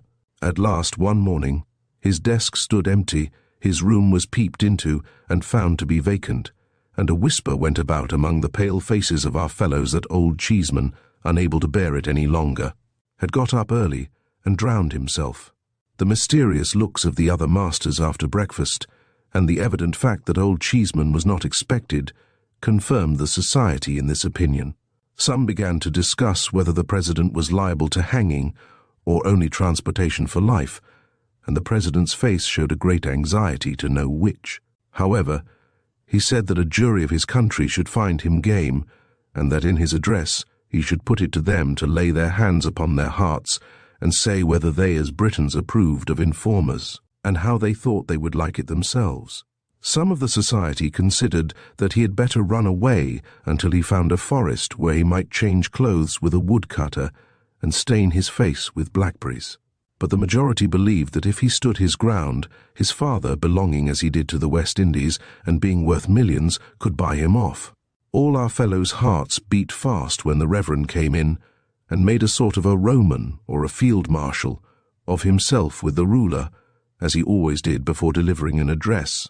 But their fears were nothing to their astonishment when he came out with the story that Old Cheeseman, so long our respected friend and fellow pilgrim in the pleasant plains of knowledge, he called him, oh yes, I dare say, much of that, was the orphan child of a disinherited young lady who had married against her father's wish, and whose young husband had died, and who had died of sorrow herself, and whose unfortunate baby Old Cheeseman had been brought up at the cost of a grandfather who would never consent to see it, baby, boy, or man.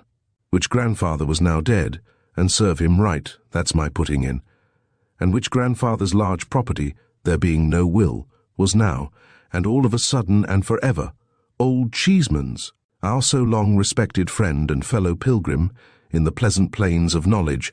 The Reverend wound up a lot of bothering quotations by saying, would come among us once more that day fortnight, when he desired to take leave of us himself, in a more particular manner. With these words he stared severely round at our fellows, and went solemnly out. There was precious consternation among the members of the Society now. Lots of them wanted to resign, and lots more began to try to make out that they had never belonged to it.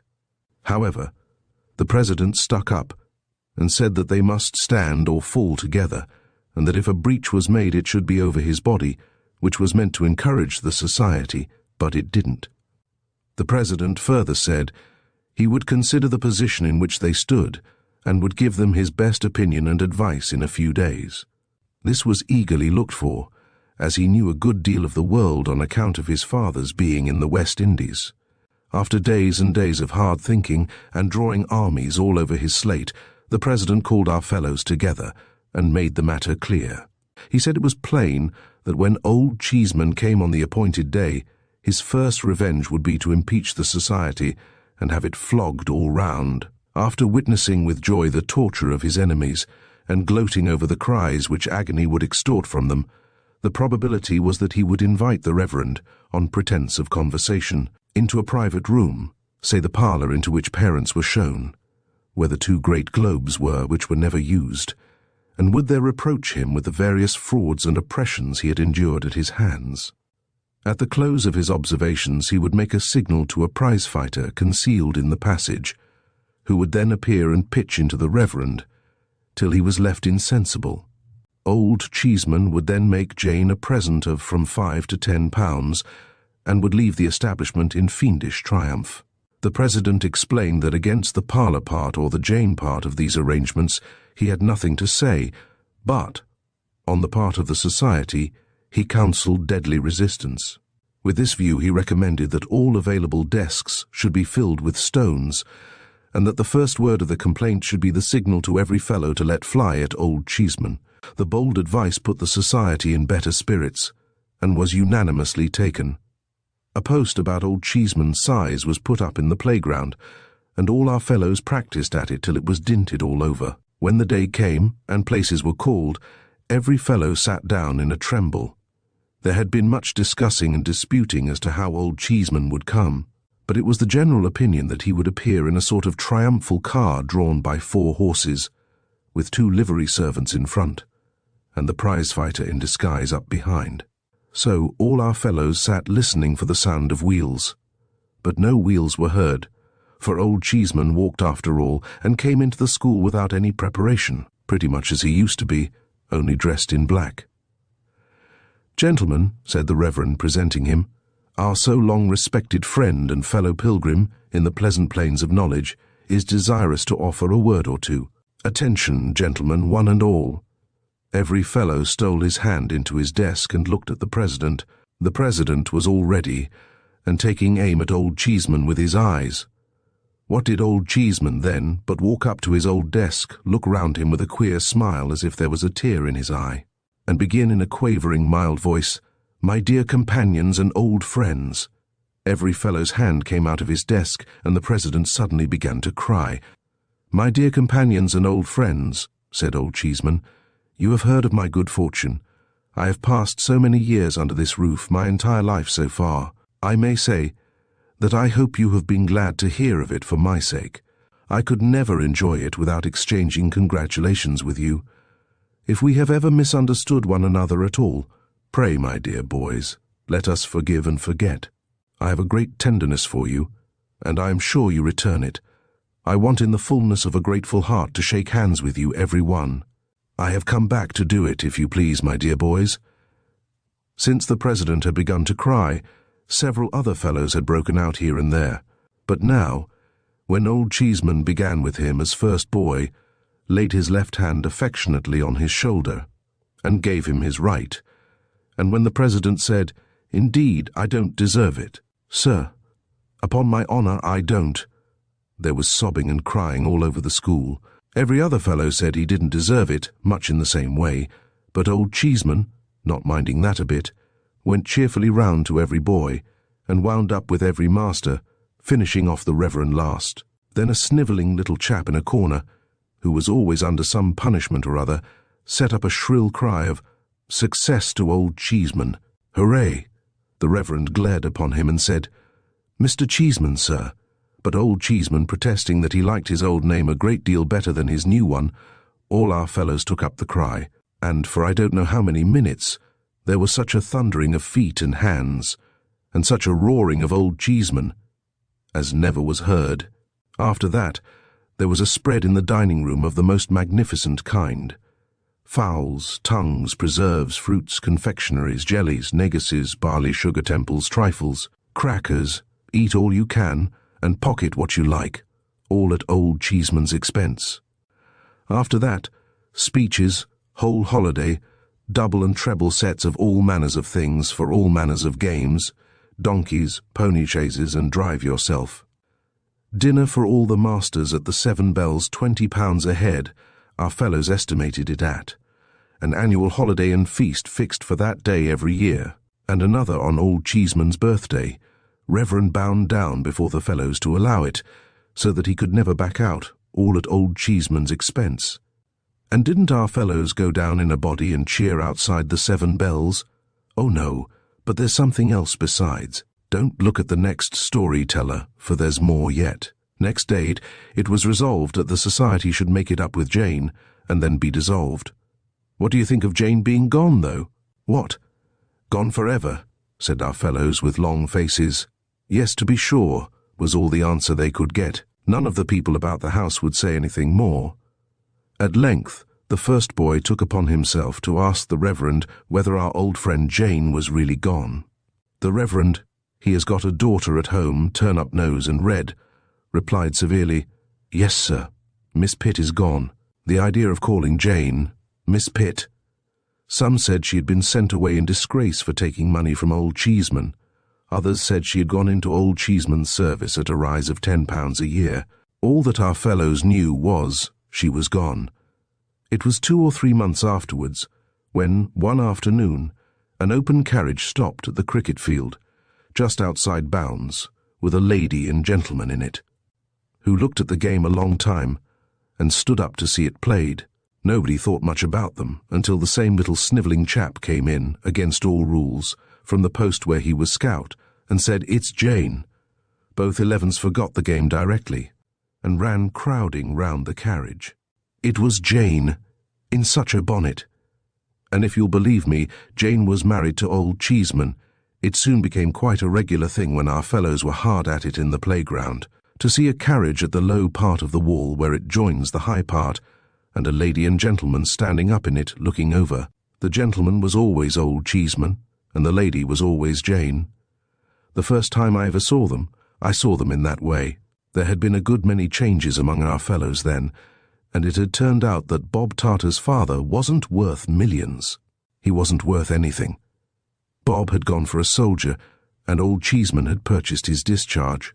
But that's not the carriage. The carriage stopped, and all our fellows stopped as soon as it was seen. "So you have never sent me to Coventry after all," said the lady, laughing, as our fellows swarmed up the wall to shake hands with her. "Are you never going to do it?" "Never, never, never," on all sides. I didn't understand what she meant then, but of course I do now. I was very much pleased with her face, though, and with her good way, and I couldn't help looking at her, and at him too, with all our fellows clustering so joyfully about them. They soon took notice of me as a new boy, so I thought I might as well swarm up the wall myself, and shake hands with them as the rest did. I was quite as glad to see them as the rest were, and was quite as familiar with them in a moment. "Only a fortnight now," said Old Cheeseman, "to the holidays. Who stops, anybody?" A good many fingers pointed at me, and a good many voices cried, "He does," for it was the year when you were all away, and rather low I was about it, I can tell you. "Oh," said Old Cheeseman, "but it's solitary here in the holiday time. He had better come to us." So I went to their delightful house, and was as happy as I could possibly be. They understand how to conduct themselves towards boys, they do. When they take a boy to the play, for instance, they do take him. They don't go in after it's begun, or come out before it's over. They know how to bring a boy up, too. Look at their own. Though he is very little as yet, what a capital boy he is. Why, my next favourite to Mrs. Cheeseman and Old Cheeseman is young Cheeseman. So, now I have told you all I know about Old Cheeseman, and it's not much after all, I am afraid, is it? Chapter 6. Nobody's Story. He lived on the bank of a mighty river, broad and deep, which was always silently rolling on to a vast, undiscovered ocean. It had rolled on ever since the world began. It had changed its course sometimes, and turned into new channels, leaving its old ways dry and barren. But it had ever been upon the flow, and ever was to flow until time should be no more. Against its strong, unfathomable stream, nothing made head. No living creature, no flower, no leaf, no particle of animate or inanimate existence, ever strayed back from the undiscovered ocean. The tide of the river set resistlessly towards it, and the tide never stopped, any more than the earth stops in its circling round the sun. He lived in a busy place, and he worked very hard to live. He had no hope of ever being rich enough to live a month without hard work, but he was quite content, God knows, to labour with a cheerful will. He was one of an immense family, all of whose sons and daughters gained their daily bread by daily work, prolonged from their rising up betimes until their lying down at night. Beyond this destiny he had no prospect, and he sought none. There was overmuch drumming, trumpeting, and speech-making in the neighbourhood where he dwelt, but he had nothing to do with that. Such clash and uproar came from the bigwig family, at the unaccountable proceedings of which race he marvelled much. They set up the strangest statues in iron, marble, bronze, and brass before his door, and darkened his house with the legs and tails of uncouth images of horses. He wondered what it all meant, smiled in a rough, good-humoured way he had, and kept at his hard work. The bigwig family, composed of all the stateliest people thereabouts, and all the noisiest, had undertaken to save him the trouble of thinking for himself, and to manage him and his affairs. "Why, truly," said he, "I have little time upon my hands, and if you will be so good as to take care of me, in return for the money I pay over, for the bigwig family were not above his money, I shall be relieved and much obliged, considering that you know best." Hence the drumming, trumpeting, and speech-making, and the ugly images of horses which he was expected to fall down and worship. "I don't understand all this," said he, rubbing his furrowed brow confusedly, "but it has a meaning, maybe, if I could find it out." "It means," returned the bigwig family, suspecting something of what he said, "honour and glory in the highest, to the highest merit." "Oh," said he, and he was glad to hear that. But when he looked among the images in iron, marble, bronze, and brass, he failed to find a rather meritorious countryman of his, once the son of a Warwickshire wool-dealer, or any single countryman whomsoever of that kind. He could find none of the men whose knowledge had rescued him and his children from terrific and disfiguring disease, whose boldness had raised his forefathers from the condition of serfs, whose wise fancy had opened a new and high existence to the humblest, whose skill had filled the working man's world with accumulated wonders. Whereas he did find others whom he knew no good of, and even others whom he knew much ill of. "Humph," said he, "I don't quite understand it." So he went home and sat down by his fireside to get it out of his mind.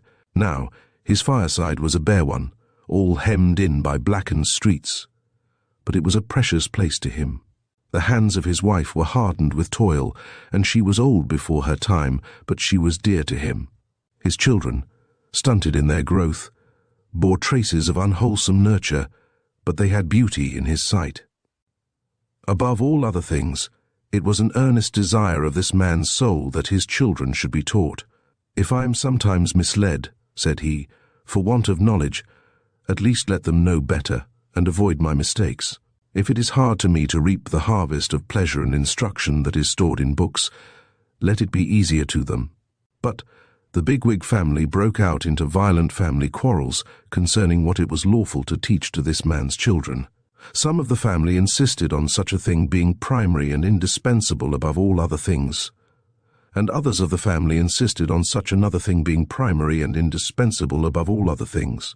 And the bigwig family rent into factions, wrote pamphlets, held convocations, delivered charges, orations, and all varieties of discourses, impounded one another in courts lay and courts ecclesiastical, threw dirt, exchanged pummelings, and fell together by the ears in unintelligible animosity. Meanwhile this man, in his short evening snatches at his fireside, saw the demon ignorance arise there, and take his children to itself.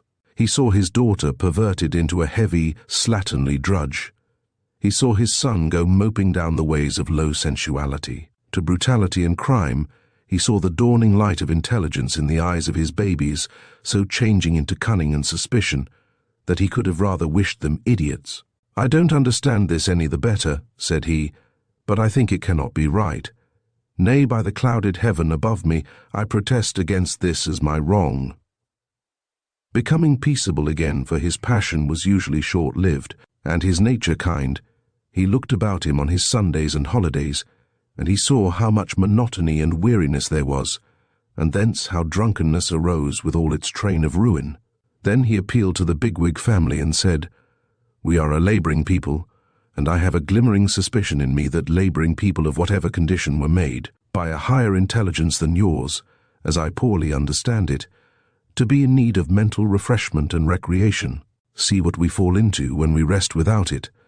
Come, amuse me harmlessly, show me something, give me an escape." But here the bigwig family fell into a state of uproar absolutely deafening, when some few voices were faintly heard, proposing to show him the wonders of the world, the greatness of creation, the mighty changes of time, the workings of nature, and the beauties of art.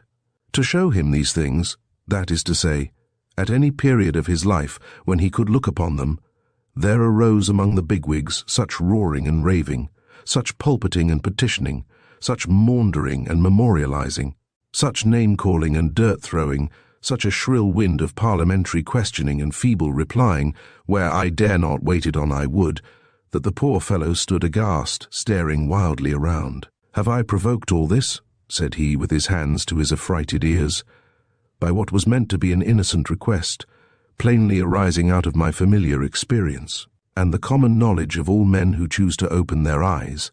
I don't understand, and I am not understood. What is to come of such a state of things?" He was bending over his work, often asking himself the question, when the news began to spread that a pestilence had appeared among the labourers, and was slaying them by thousands. Going forth to look about him, he soon found this to be true. The dying and the dead were mingled in the close and tainted houses among which his life was passed. New poison was distilled into the always murky, always sickening air. The robust and the weak, old age and infancy, the father and the mother, all were stricken down alike. What means of flight had he? He remained there, where he was, and saw those who were dearest to him die. A kind preacher came to him, and would have said some prayers to soften his heart in his gloom, but he replied, "Oh, what avails it, missionary, to come to me, a man condemned to residence in this fotted place, where every sense bestowed upon me for my delight becomes a torment, and where every minute of my numbered days is new mire added to the heap under which I lie oppressed. But give me my first glimpse of heaven, through a little of its light and air, give me pure water, help me to be clean. Lighten this heavy atmosphere and heavy life, in which our spirits sink, and we become the indifferent and callous creatures you too often see us. Gently and kindly take the bodies of those who die among us, out of the small room where we grow to be so familiar with the awful change that even its sanctity is lost to us, and, teacher, then I will hear, none know better than you, how willingly, of him whose thoughts were so much with the poor, and who had compassion for all human sorrow." He was at work again, solitary and sad, when his master came and stood near to him dressed in black. He, also, had suffered heavily.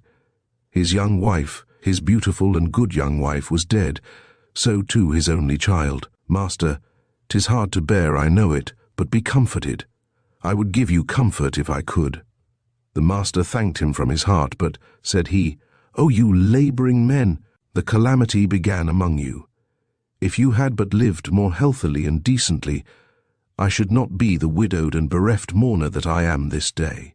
"Master," returned the other, shaking his head, "I have begun to understand a little that most calamities will come from us, as this one did, and that none will stop at our poor doors, until we are united with that great squabbling family yonder, to do the things that are right. We cannot live healthily and decently unless they who undertook to manage us provide the means. We cannot be instructed unless they will teach us. We cannot be rationally amused.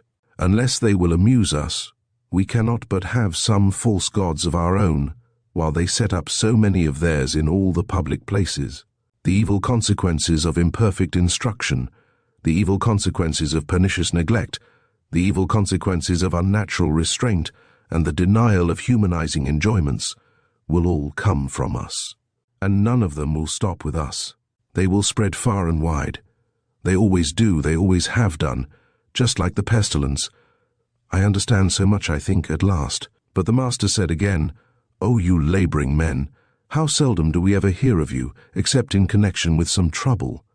"Master," he replied, "I am nobody, and little likely to be heard of, nor yet much wanted to be heard of, perhaps, except when there is some trouble, but it never begins with me, and it never can end with me. As sure as death, it comes down to me, and it goes up from me." There was so much reason in what he said, that the bigwig family, getting wind of it, and being horribly frightened by the late desolation, resolved to unite with him to do the things that were right. At all events, so far as the said things were associated with the direct prevention, humanly speaking, of another pestilence. But, as their fear wore off, which it soon began to do, they resumed their falling out among themselves, and did nothing. Consequently, the scourge appeared again, low down as before, and spread avengingly upward as before, and carried off vast numbers of the brawlers.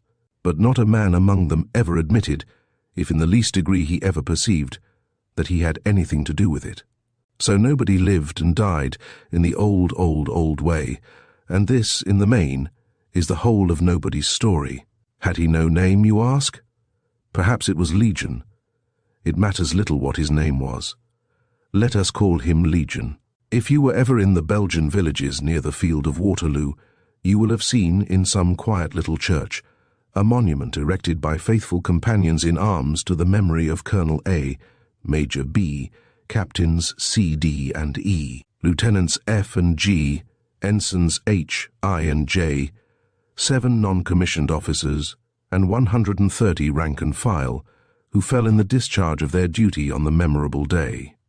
The story of nobody is the story of the rank and file of the earth.